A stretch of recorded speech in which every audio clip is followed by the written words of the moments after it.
all of you again. I'm sure this being the third and final session is somewhat of a relief to many of you.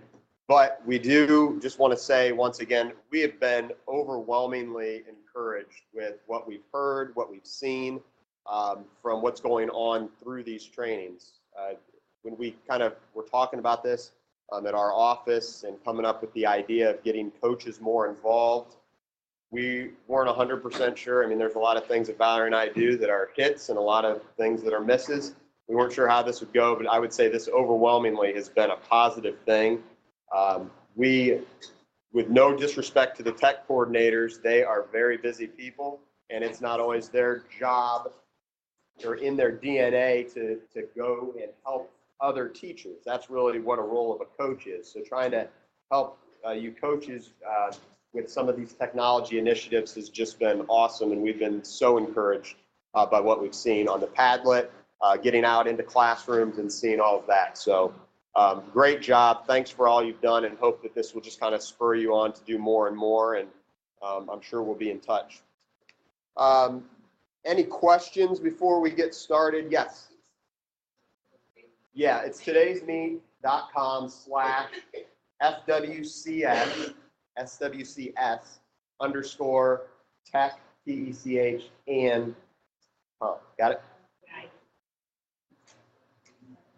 Okay, well, I think we'll go ahead and get started. I think we've kind of got this honed into a process that should work pretty smoothly this time, knock on wood.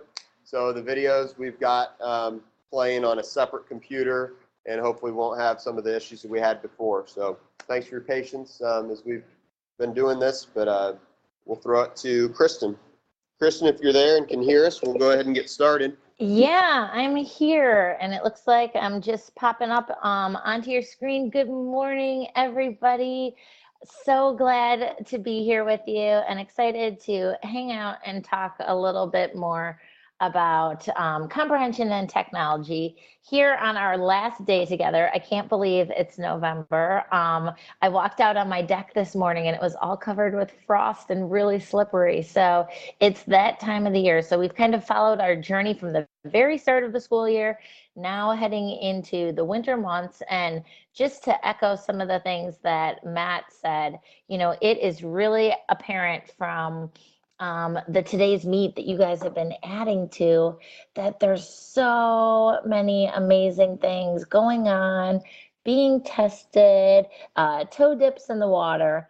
And so what a celebration for you guys. I just actually was on the Padlet site that we had, the padlet.com /K Ziemke Fort Wayne Community Schools, and so many fantastic ideas. I'm actually going to just drop a link to that in the chat so anybody who is following along at a later date can check out some of your awesome thoughts about that. But if you haven't had a chance to go there and take a look at some of the projects that your colleagues are trying out, or some of the ideas that people are pushing into classrooms or collaborating on with teachers, please do so.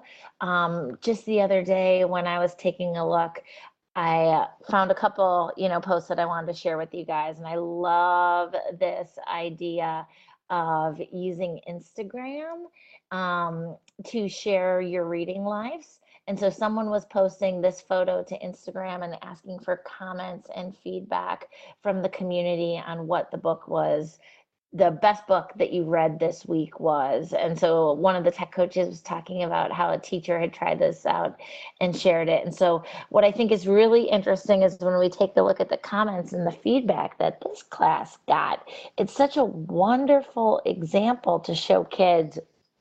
We've got titles of children's books here. We've got professional titles for teachers. We've got adult reading titles, some of the Ken Follett books, but there are readers in many places in our lives, and we can have conversations about books, seek them out as resources, look for book recommendations by posting something to social media. And so this was a great project that I actually tweeted about and shared with some other people, and I think I'm going to adopt as something that I do with the students as well.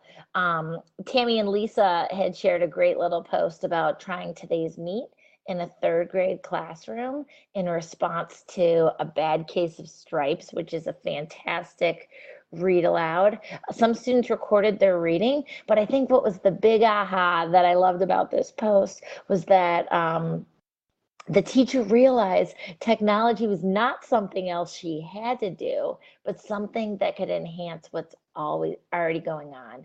And I think that's the key piece. You know, we look for opportunities to access and use technology that parallels what we know works and those best practice instructional pieces that we're using in our classroom. Now just thinking differently about how we can amp it up with some of these digital devices. So I think that was a big aha. I also like that Alice shared some of the work that she was doing, specifically moving with iPads and using educreations. And then again, another thing, teachers just have to get that vision.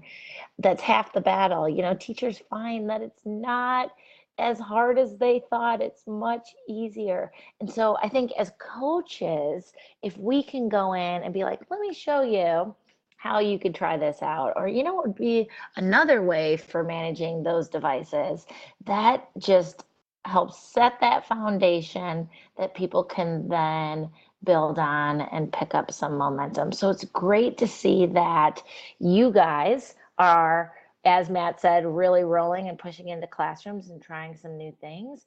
But you can see the trickle down effect to teachers. And obviously from that comes big changes in thinking and learning for our kids. So very exciting times. And then I just really like this one too. You know, I modeled it. There were some glitches, but then the second time it went really well. And I think that's, you know, that's very representative of life as well as representative of technology, you know, having another go, getting kids a little bit more comfortable.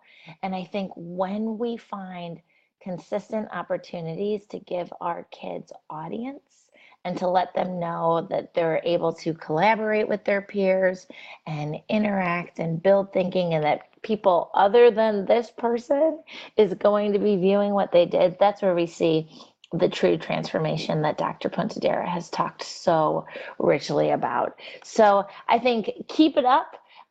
Very impressed with what's happening so far and excited about the what's next for you guys. You know, once we get that momentum, once people in our school buildings start to see how we can use some of these tools, then really the sky's the limit. We often are able to step beyond where we originally thought we would go with technology and invite our students to do even more.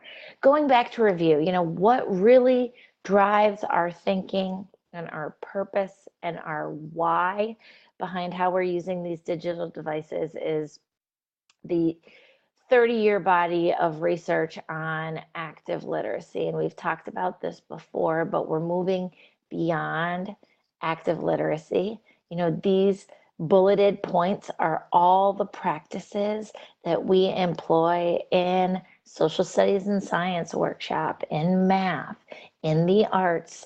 And so we're really focused on how can we use some of these new opportunities to amplify the layered approach of teaching kids how to think. We all don't think straight down one path, but we give kids lots of options. And we know that they have to be engaged, and that active piece is what really drives change, is they're writing, drawing, researching, talking both online and face to face to build new knowledge. You know, before we used to give kids knowledge and say, remember this, remember this. Well, now we're saying, here's some things that we're going to learn about. Find ways to create the conditions for knowledge, or to build knowledge that's meaningful to you. Shifting from that top down, we're going to tell you what you need to know, to that more kaleidoscopic nature of let's build thinking together. So much of this comes back to the idea of interaction. How can we interact between the student and teacher? Obviously, that's what we're good at, but really thinking about kid to kid, both face to face and in online context, and thinking about how the resources that we use amplify interaction. Traditional texts, apps, websites, right? Management systems, all of those are pieces of the puzzle that go back to building this active literacy interaction piece. And of course, most importantly, we are focused on the thinking. We have one third grade, one second grade to teach these children. And if we can teach them how to think, they can apply that to any context in the future. Other things are more fix-up strategies, but we're really working with that foundation of why do you wonder that? What did you learn? What questions do you have? Where will you go to find the answers or new information about those questions? And so whatever we do, it all gets back to that big piece of thinking. We talked a little bit the past few times about Dr. Ruben Puntadera and his SAMR model for thinking about technology. You know, the SAMR model is not a rubric.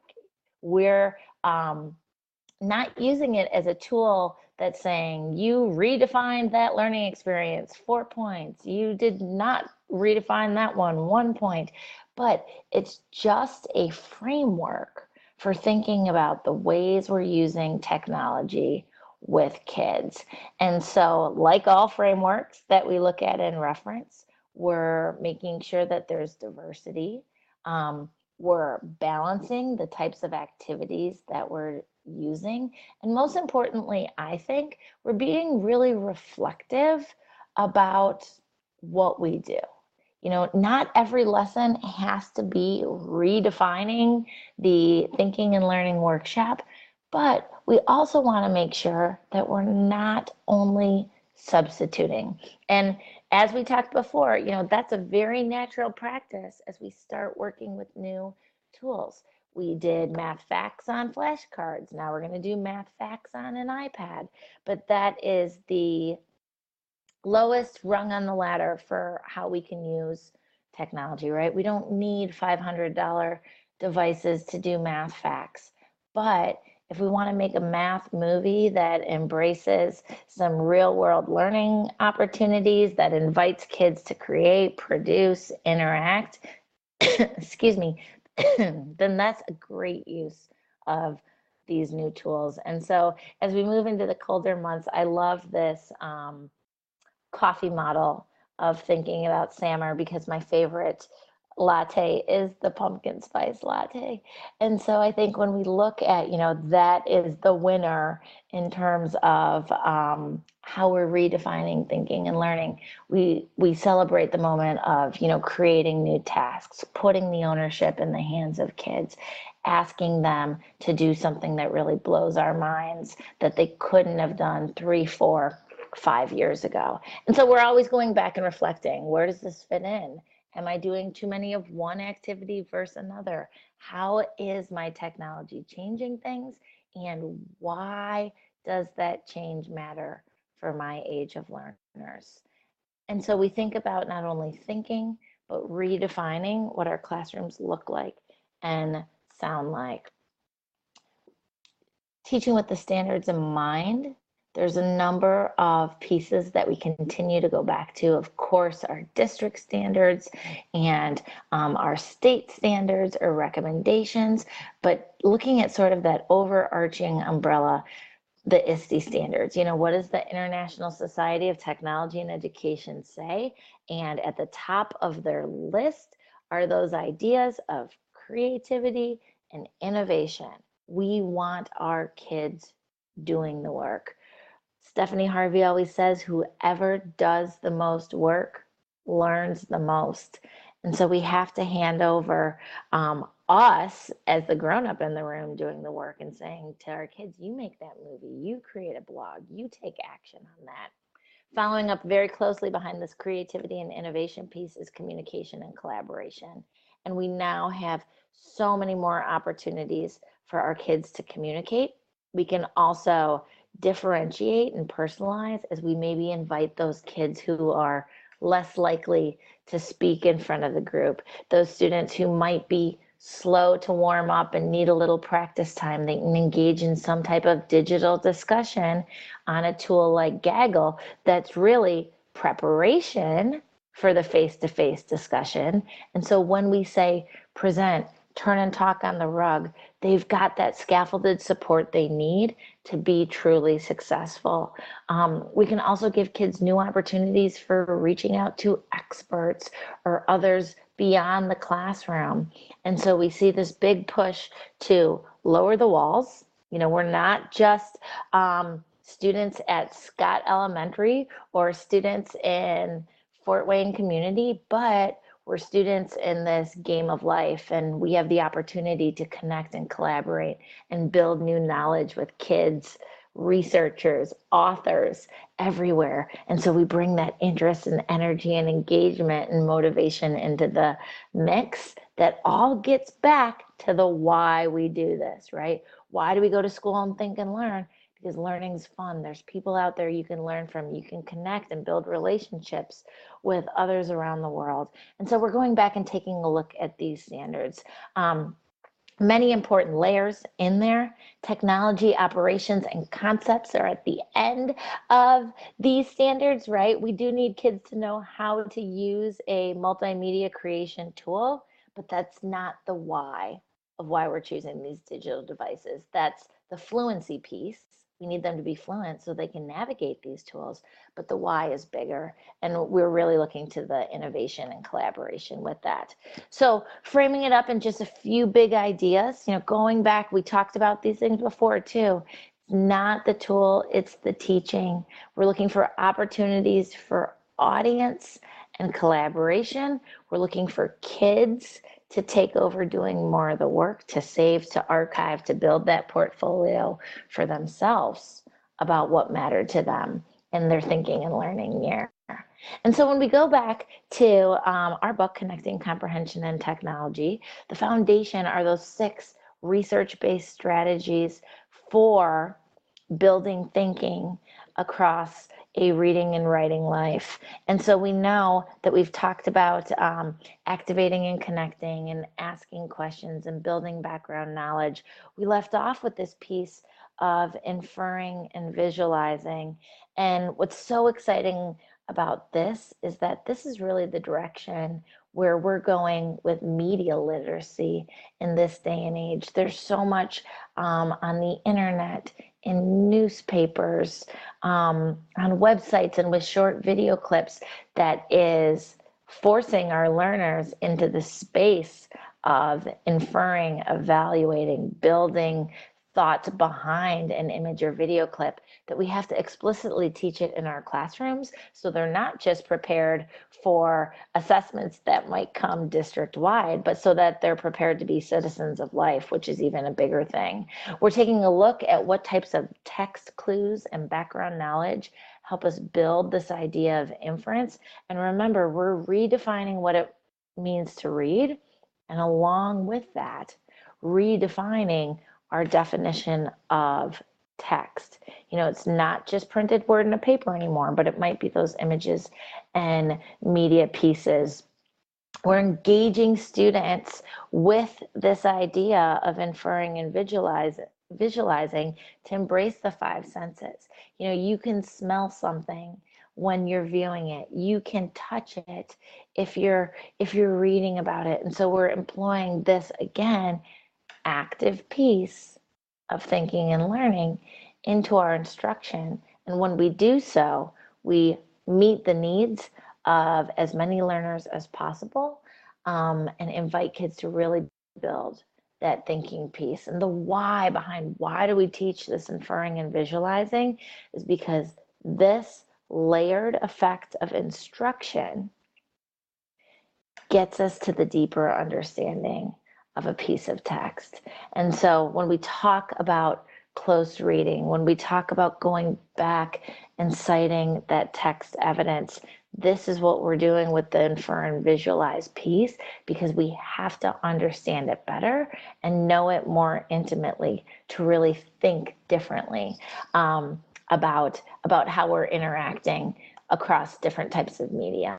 And so one way we do this with our students is we do a ton of image study. I think as an early childhood person, this is something we've done for a number of years in our classroom with images, but now we're amping it up even more. We're seeing this idea of image study span the grades. 7th and 8th graders are looking at images critically and interacting and thinking about it. So take a moment, study this image.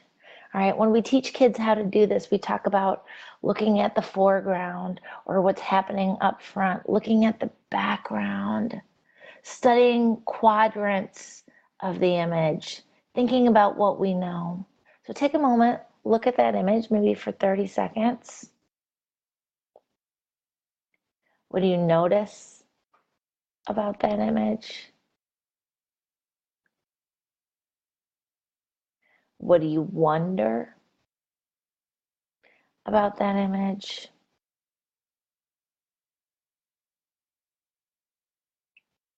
What can you infer?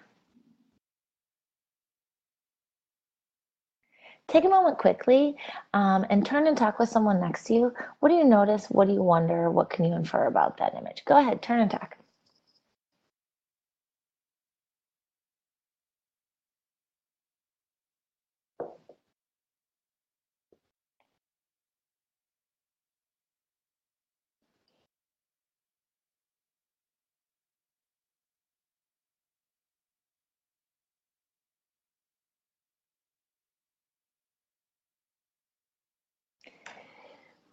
All right, friends, let's bring it back together here a little bit. When we teach kids to explicitly study images, we're giving them the opportunity to engage in the teaching, thinking, and learning that happens as they're turning and talking, or maybe posting their thoughts to a today's meet or digital discussion. Kids are scaffolding each other and doing a lot of that reciprocal teaching, whether they know it or not, to build new understanding. And so we model and practice that all the time with students in class. This image, you can kind of see that there's a lot of brokenness, right? The back wall is open to the outdoors, which makes me think that there might have been an earthquake or a bombing. It looks like people are sitting near a piano, maybe taking a break. Their clothes look old and dated. And so this is the kind of conversation that we would expect from students.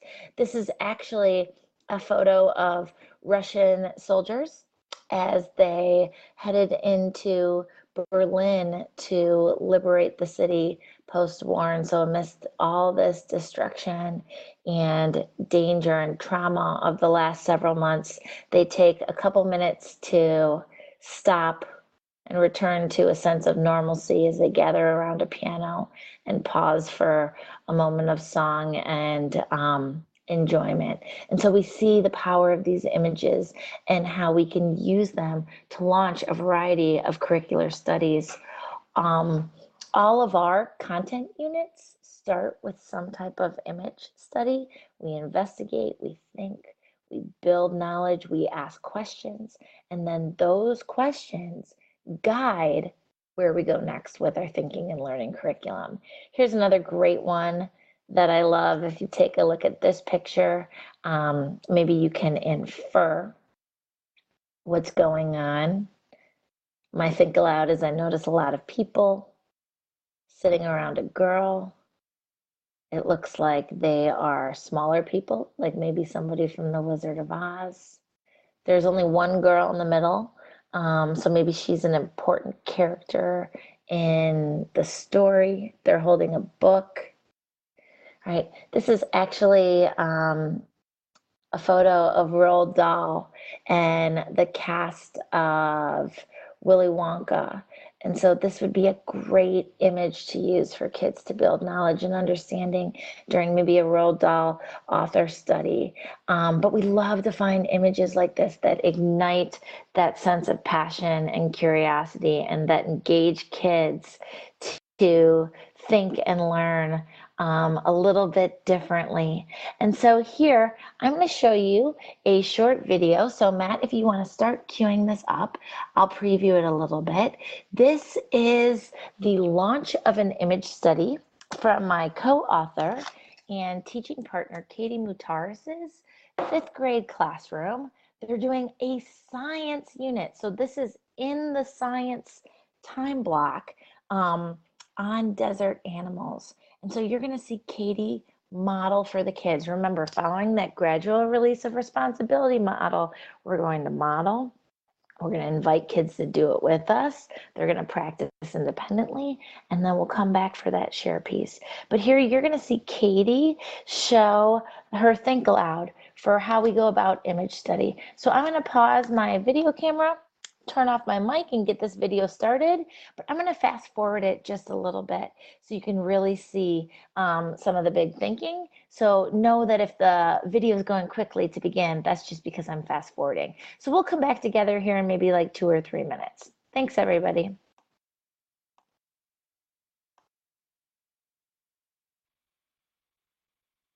Today we're going to be continuing some of the work that we've been doing. Remember this book that we read the other day? Right, and it takes place in the desert.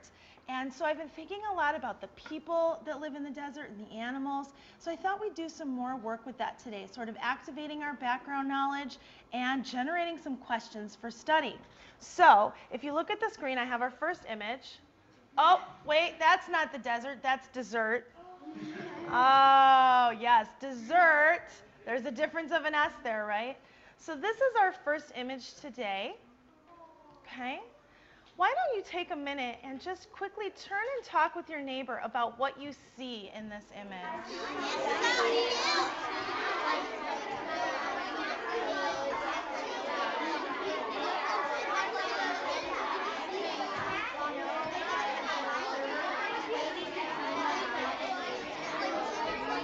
So for the first part today, I'm going to model, which means I'm going to show you what I'm thinking. And I want you to pay careful attention to the types of thinking that I'm doing and what I'm writing down. So for right now, you don't need anything.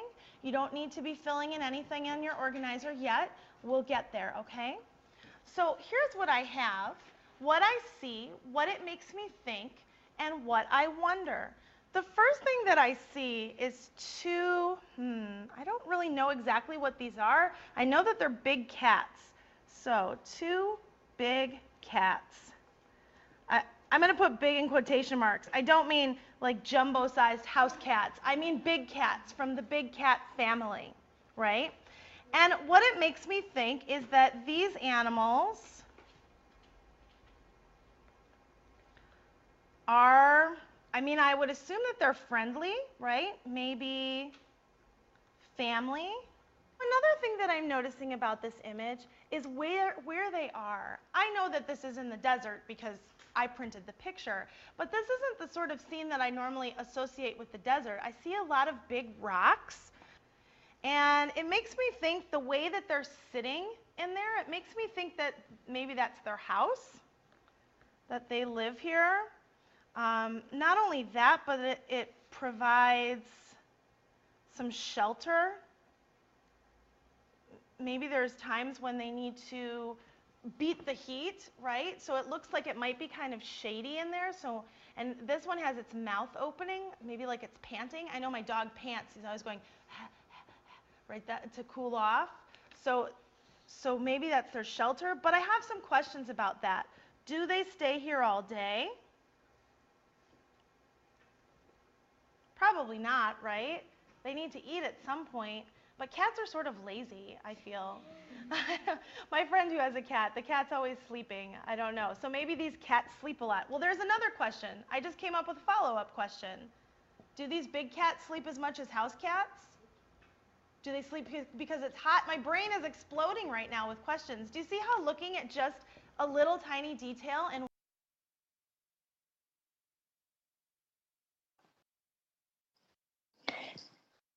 All right, everybody. So take a moment there, turn and talk. What did you notice? What do you wonder as we come back together here? What did you notice about that short video clip? What questions do you have about how Katie modeled it? Go ahead, turn and talk for a second.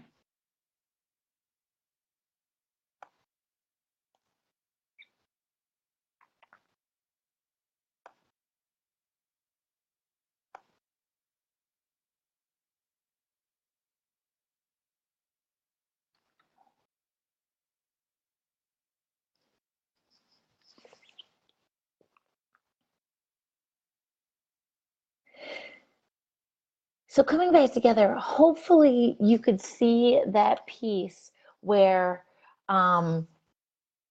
Katie, showed her kids what she wanted them to do. She set the tone for thinking, most importantly, but also the behaviors that kids would employ, right? I'm thinking about this. I'm studying this image. What does that mean? Is it cats like the cats that sit on your couch? Is it cats that are in the wild? But she modeled through how to go about and doing this practice. I think a lot of times as educators, we're nervous that when we turn it over to our kids, it's going to be a little bit of a free-for-all because they just don't know how to do it. And that's why this modeling piece is so key. She shows them how she thinks about the image. She adds that active literacy layer of taking notes as she goes, right? And so we see turn and talks, think alouds, drawing, writing, viewing, listening, speaking, all in that moment of launching this inquiry into science, into the desert with images. So now we're going to take a look at the follow-up to this model. So Katie went on and modeled for a little bit longer. Now she charges her students to go off and work in small groups and employ this same practice in a small collaborative group. So what I want you to notice is the conversations that kids are having, the tools that they're using and interacting with, and how they go about thinking about images. Again, this is 5th grade. So just to put that out there so you can get a frame of what that might look like and sound like. Again, I'm going to pause my video camera. I'm going to turn off the sound and get this started. And then as soon as we're done with this video clip, just start turning and talking right away. I think processing it is a big piece for us as teachers as well. Okay, so let me switch this off and we'll take a look at this next clip.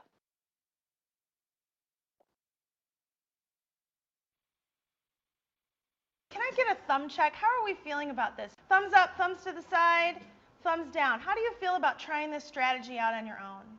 Yeah, good, a little bit? Okay, great. There is a keynote presentation called Desert. If you'd like to pull that up now, you can. And if you just tap on keynote, it's called Deserts of the World. And there's a variety of interesting, exciting, and wonderful images for you to look at. So I'm going to ask that you get with a small group of 3, and I already have groups for you, just for today. And you are going to continue our work together, filling out your graphic organizer and viewing images. Okay, so it seems like that. Yeah, Chinese. It looks like they're wearing Chinese clothing. Yeah. Or maybe Because from yesterday. Yeah. So it looks like because remember from yesterday in science class when we studied the deserts, and then there was some deserts in China and India. Yeah. So maybe. Are they in India? Yeah, or like maybe for thinking we can do maybe Indian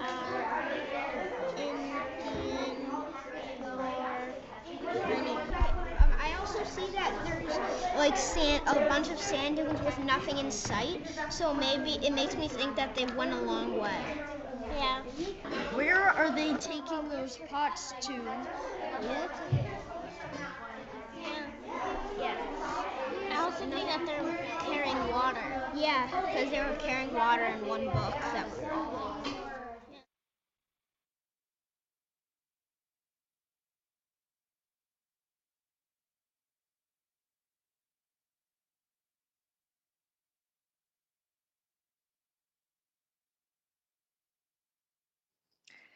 All right, friends. So why don't you take a couple minutes to unpack those little video segments? What do you notice? What do you wonder?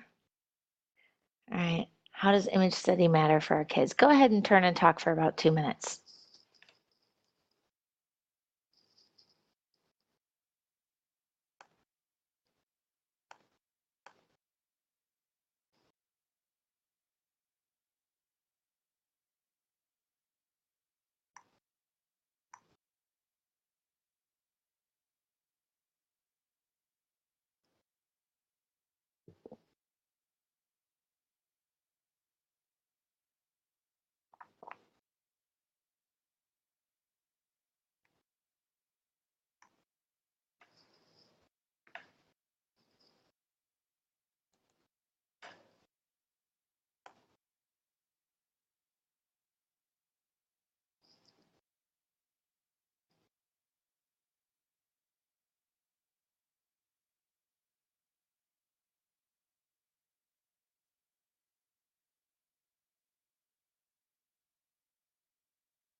All right.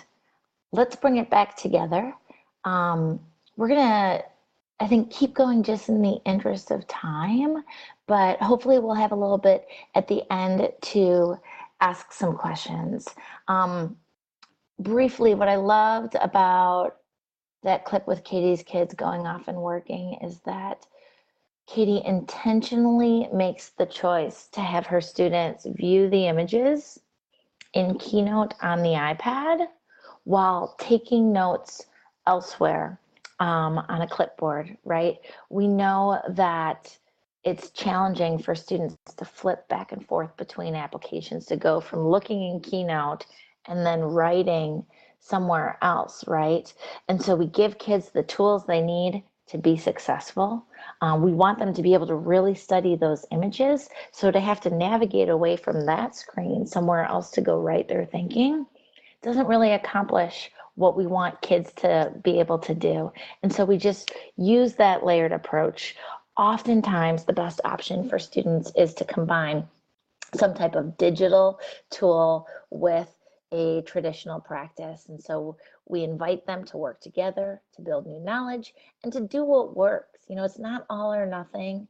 We're not striving to be completely paperless or to live in a place where books no longer exist, but we're just using tools that make sense for kids.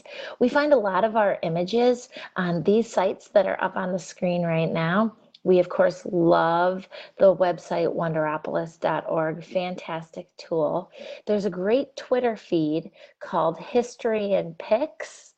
You don't even have to be a Twitter user to go access their photos, but what they do is curate maybe 6 or 7 images each day from across history, ranging from anything to wartime photos, pop culture, movie stars, dramatic events, but lots of really high quality, great images can be found on this site, and you can just drag and drop from the URL.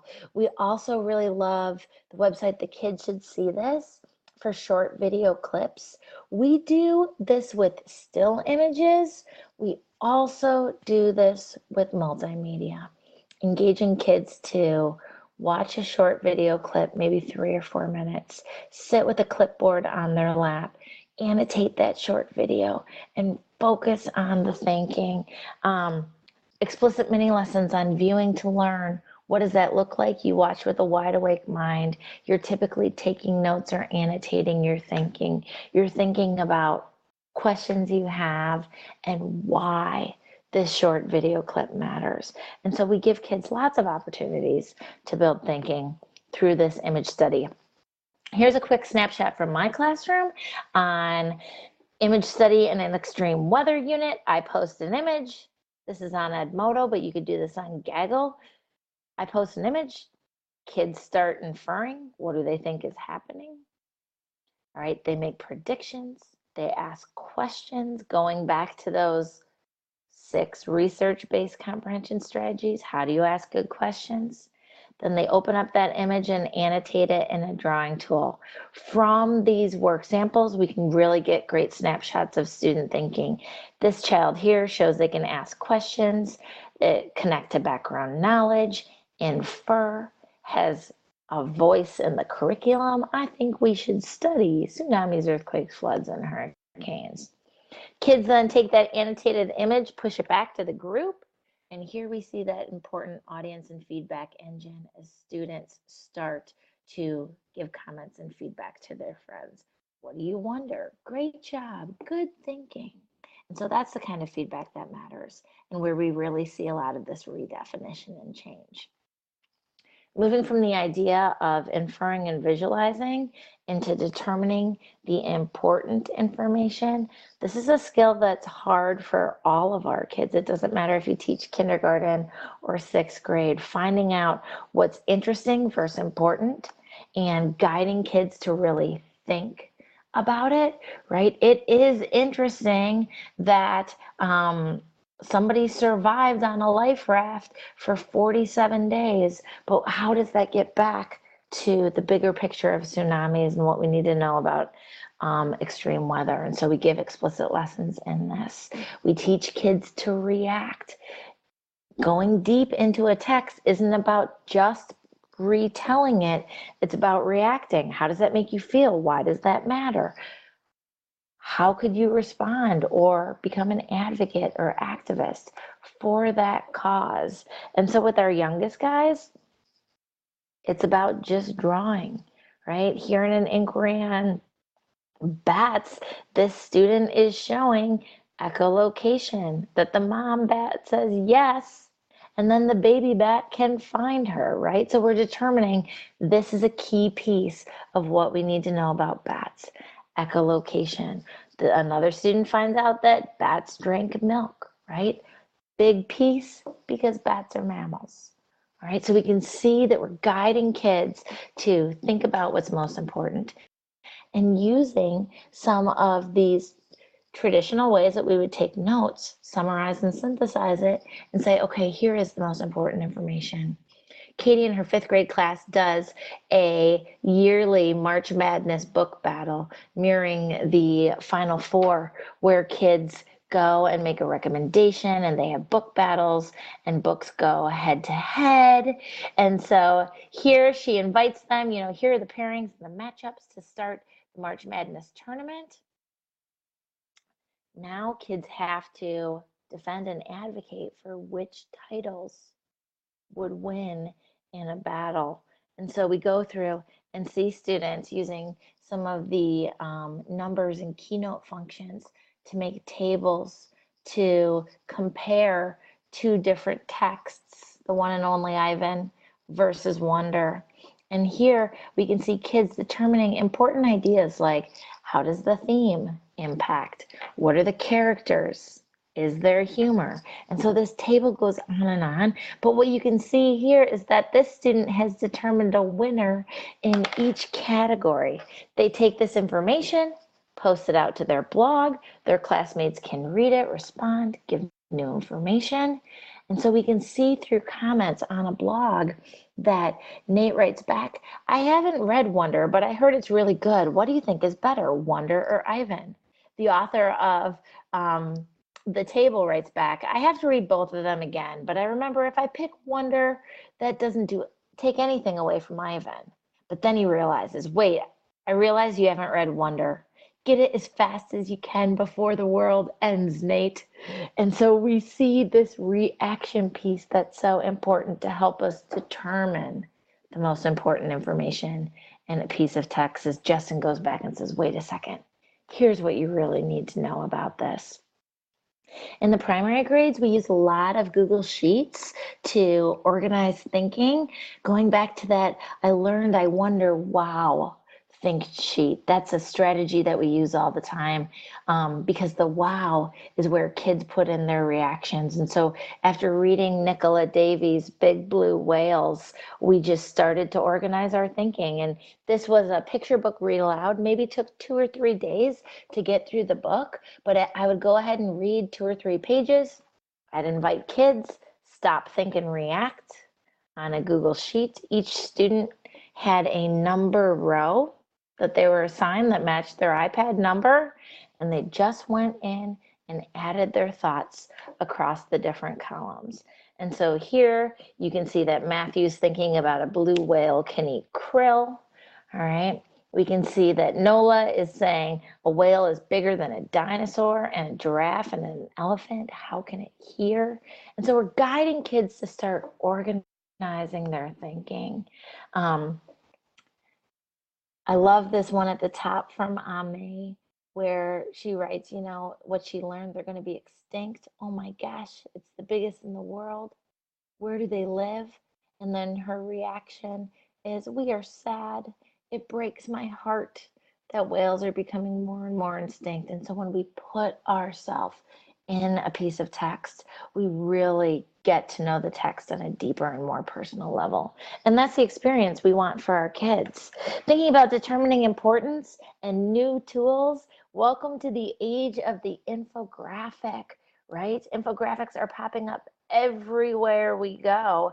And so it's critically important that we teach kids how to navigate an infographic.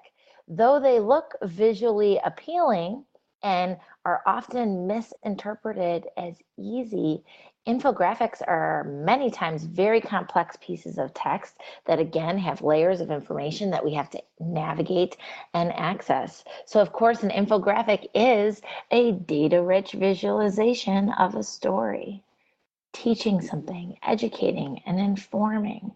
We model how to read infographics. What's so fantastic about them is that we can use them across the curriculum. There's always infographics for the content areas and for math as well.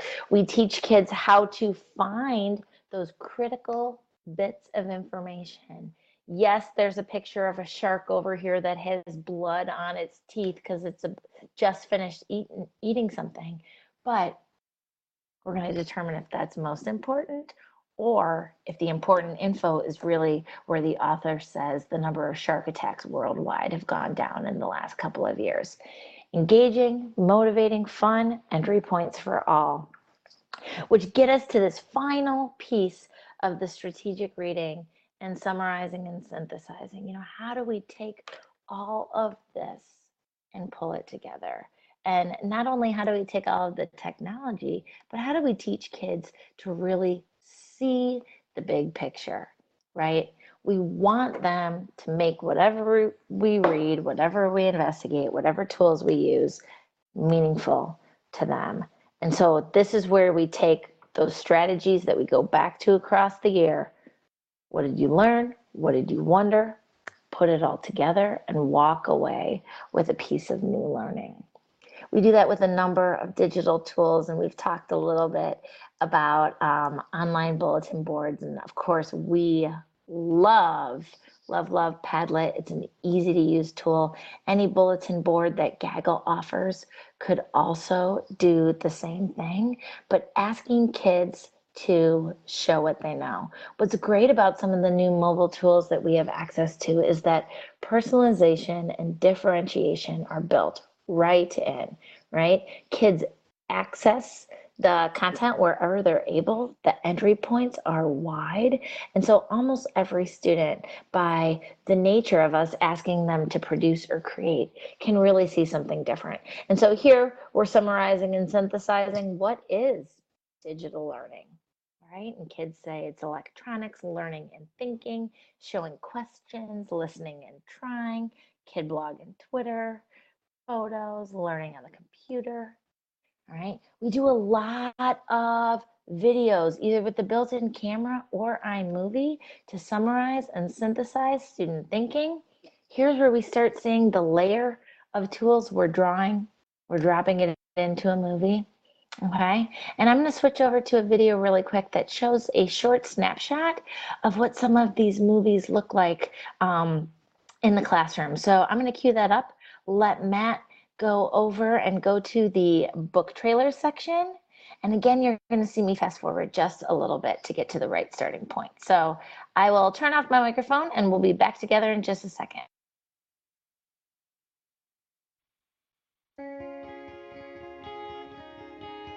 Today, you're going to take your illustrations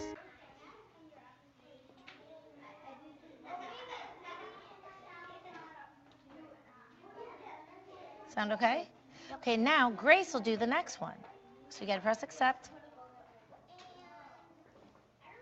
Good. Now pass the microphone to Grace. Pink got a fish and she loved it. She named it and it's really awesome.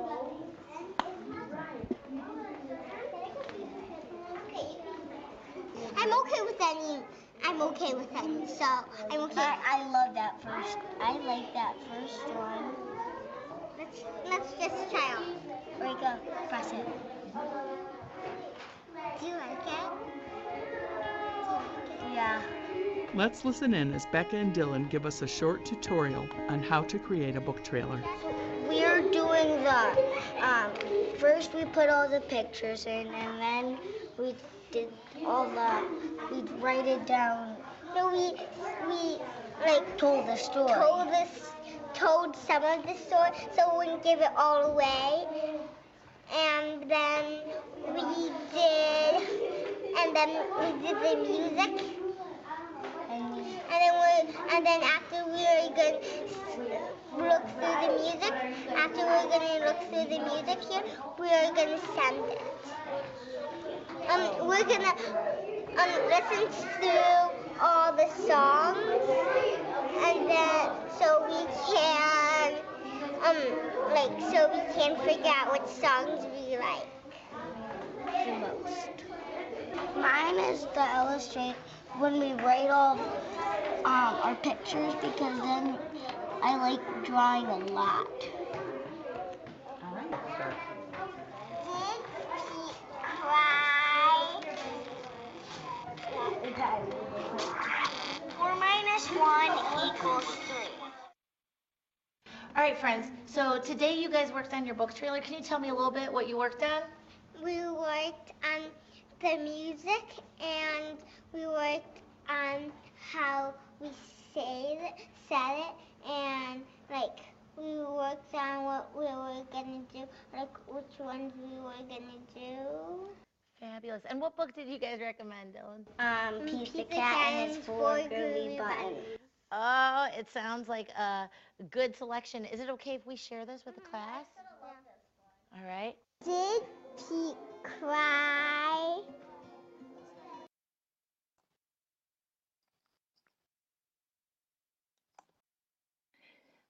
All righty.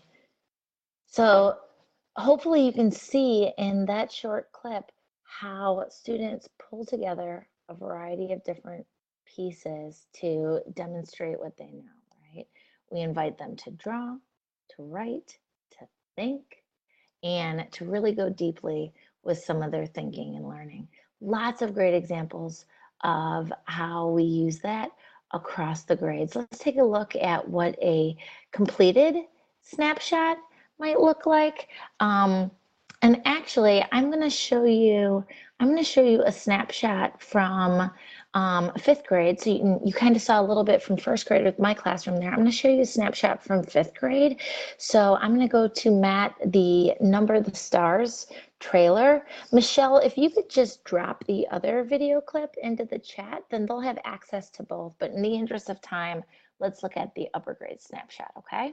So let me click off my camera and I'm gonna show you the Number the Stars trailer. Thanks, everybody.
All right, so coming back together, is it perfect? No, I don't think it's perfect, but is it powerful? I think the answer to that is absolutely. You know, this is created by a 10-year-old to summarize and synthesize a book that impacted that child. Of course, now, as we're summarizing and synthesizing, we're giving kids lots of resources. Where can we go to find information? What are some different ways we can share our learning? That layer of choice and student interest is built in. You don't always have to do a movie trailer, but you could make a podcast, write a teaching book, paint a mural, keynote, all of those things. And so these anchor charts, because we know anchor charts work, right? That is a best practice teaching tool that we employ across the curriculum, guide kids to look up on the wall and be like, oh yeah, I could make an ebook about that instead of a book trailer. Or, oh, I didn't think about posting a question to my blog.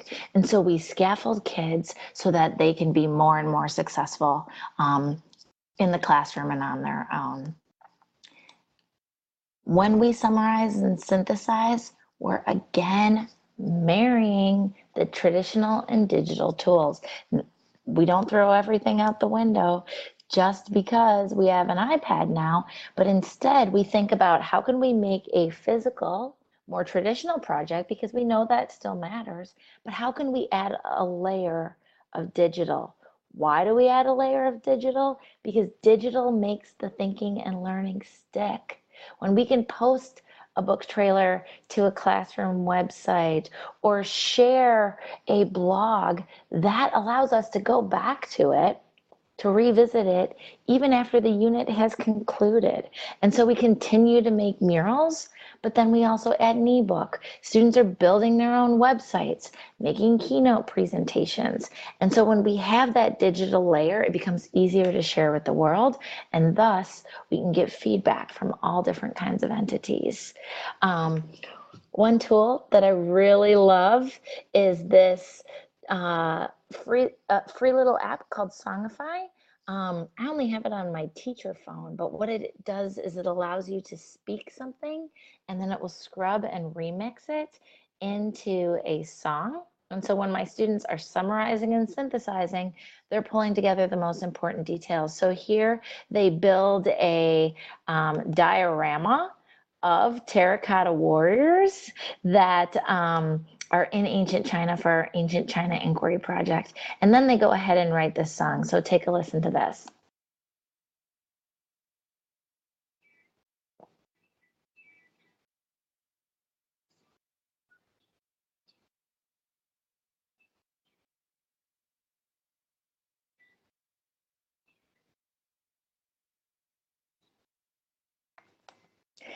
And so you can see, and it looks like we'll drop that into the chat later so you can go back and hear it if you weren't able to hear it. But what kids are able to do is speak their summary, Terracotta Warriors. It mixes it into a song. And what do we know about kids and music?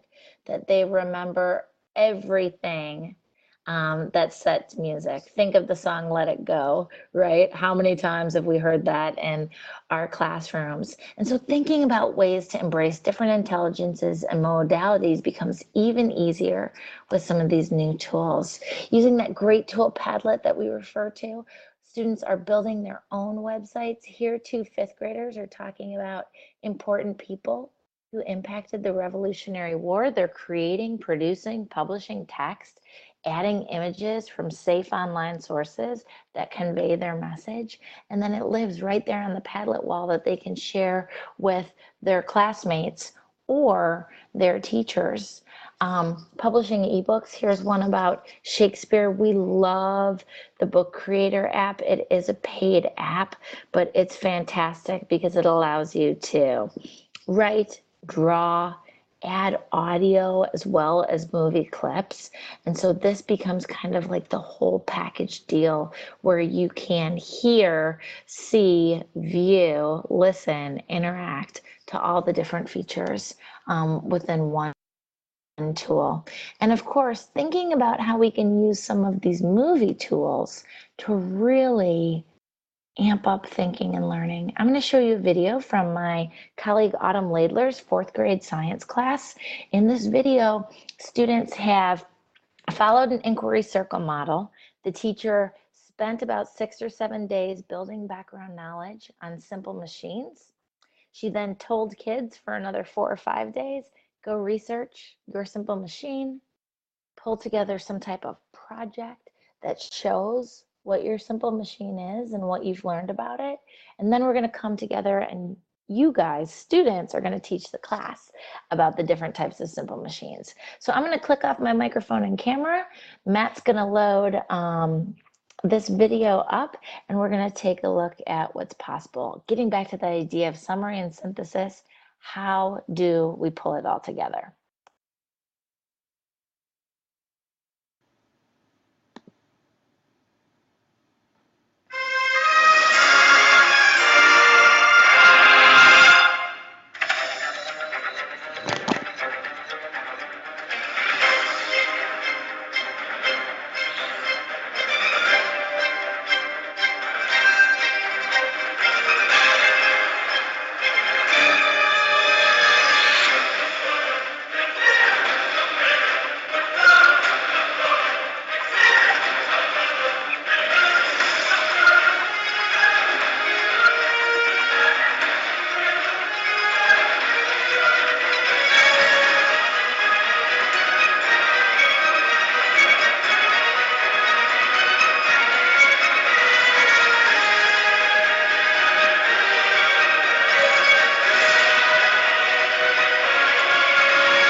So much better than the trifold cardboard that I used to use for my science fair projects, right? Like every kid wants to be able to do that. And here, her students sit on the floor, they watch the video, they learn about levers, they turn and talk, then they get to ask that group, you know, follow-up questions about levers, new learning, give them feedback on what they took away from the thinking and learning session. And so we see this opportunity to engage, motivate, to personalize, to differentiate, and to really bring our kids in as the leaders of the curriculum in our classroom. So I wanted to conclude some of our time today just by, you know, doing a little bit of a question and answer and getting some, you know, final thoughts from you guys. It's our last time to spend together in a webinar. So please take a few minutes, turn and talk. And then Matt, maybe you'll let me know if there's questions for the group that we could go about and answer. So go ahead, turn and talk, please.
Questions from the group? Anything that I can answer, things that you're thinking about, wondering, next steps as you move forward?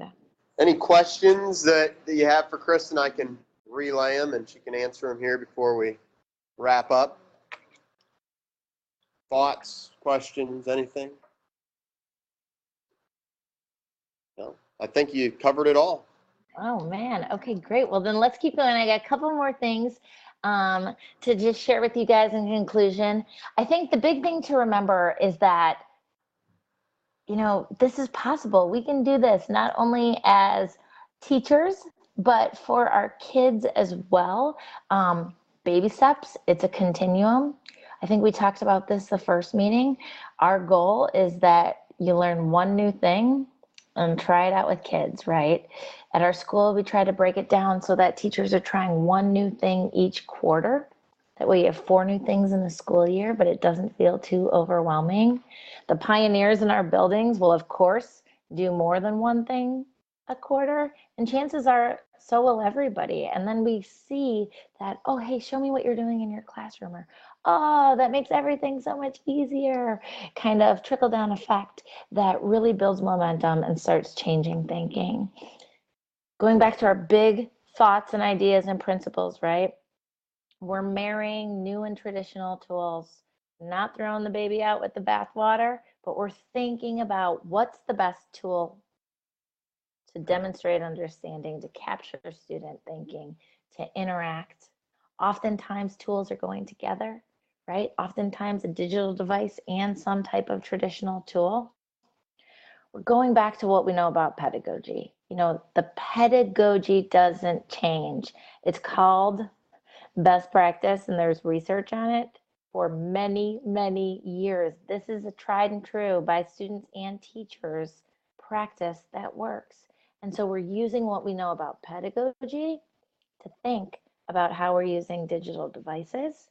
As we learn more about mobile learning, now we're thinking, okay, so because I can do this, how does that back map to our pedagogy? So it is going both ways, but we're doing what we know makes sense for kids. And of course, that best practice piece, you know, years and years of research, conversations across curriculum about it, the gradual release of responsibility, the modeling, the turn and talks, the anchor charts, the student investment in building a voice are all the pieces that we want to leverage when we use technology as well. We do what works, we do what makes sense. I am going to keep the Padlet open for you guys to continue to share your work. Like I said, if you haven't had a chance to go back there yet, please do so. There's some amazing ideas. Maybe down the road, that might be something that you want to think about sharing with all teachers. So it's kind of like your own Pinterest board of lessons that are happening throughout Fort Wayne. As always, you know, if you need to get in touch with me or contact me, please feel free to do so via email or Twitter. I'm always able to respond back in 140 characters. It seems a lot easier than an email. So please don't hesitate to reach out.